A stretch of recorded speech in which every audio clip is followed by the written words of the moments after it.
Hi, welcome to another edition of the Reyker Financial Products video. My name is James Chu.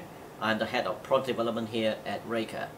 Today with me I have Laura. She's working in the client servicing team at Reyker. Laura, today we are not going to talk about product launches as usual, although we still got a few products being offered at the moment.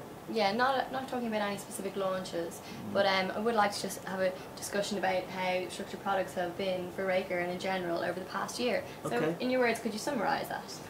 Okay, if I have to summarize what happened to structured products in general for 2013, I'll use two words: great but challenging.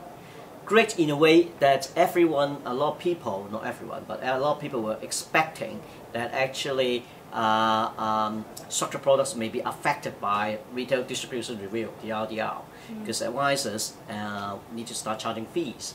And actually that doesn't only affect structured products, it also affects other investment products as well. We don't see it.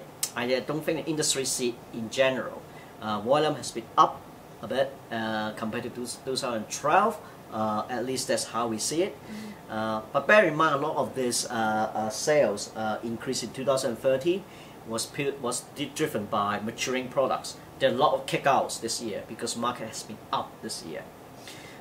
Challenging is the other aspect.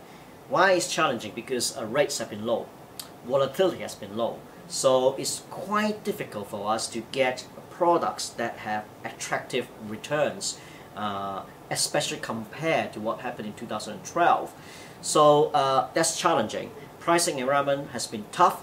A lot of the investors and advisors now going beyond index-based plan and start to look at stock-based plan, for instance. That's one of the things that happened in 2013.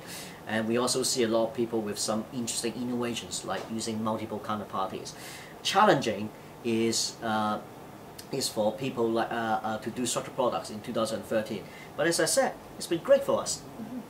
And when taking into account the global economic trajectory in 2013, how do you think this has impacted investors' behaviour towards structured products? I think 2013, I could divide in two parts. There's around, I think, around the time of late summer, that Ben Bernanke start actually saying that they may consider tapering, and then you got a bit of US shutdown situation as well. Before that, what we are seeing is that a lot of investors start to basically think that the global economy, after all, is recovering, albeit slowly. So they start to use structured products to get into the market. But after that late summer episode, we start to hear a lot of people saying that actually markets are too high. And they feel that actually, for instance, at 6,700 is too high.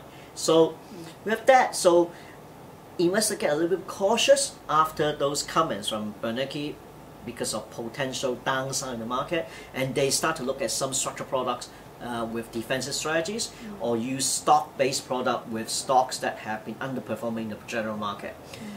So that's what happened, I think, in 2013. I mean, and looking forward, we have Yellen coming in, and that might impact investors' behaviour differently. Yes, it does. I think it depends on whether Yellen is going to continue to keep easy monetary policy. A lot of the commentators and market analysts think that Yellen is actually more dovish compared to Bernanke. In other words, she would like to keep monetary policy easy in the US. That may affect the global recovery, especially also whether there's a chance that there will be inflation in 2014. We could discuss this in another chance when we look into 2014 a bit more. Absolutely. And I mean, in terms of the last year, how do you think pricing and sector allocation has changed, and has this impacted yields? I think yield, obviously, or product terms have been dropping throughout the year because rates have been dropping. We did some analysis before. Even though long-dated interest rate has gone up because of fear of QE being ending in the US, short-dated interest rate like 12 months has barely moved. Now, that improves terms for fixed-term growth product or fixed-term income product. But the darling of investors, everyone who loves kick out, pricing is not affected by long-term interest rate, but more affected by short-term interest rate. With short-term interest rate not moving, volatility dropping, you could see the kick-out terms of these products, the terms been deteriorating throughout the year. So that's why I say it's challenging to come up with the right counterparty, right strategy to give an attractive and reasonable return for customers.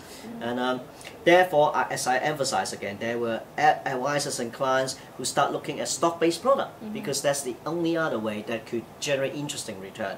My only say is that we discussed in previous product video is that stock-based products are linked to stocks. They are more volatile and can perform differently from the market. So this needs to be taken into account when advisors and investors consider stock-based products.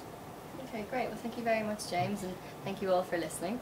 Thank you. And before we end, just to remind you, you can still find a bit more details on our current plans on www.reyker.com. Got any questions, you could call us, or you could drop an email to rfp@reyker.com. But more importantly, I want to wish everyone who's watching happy holidays. And a really happy New Year. Thank you.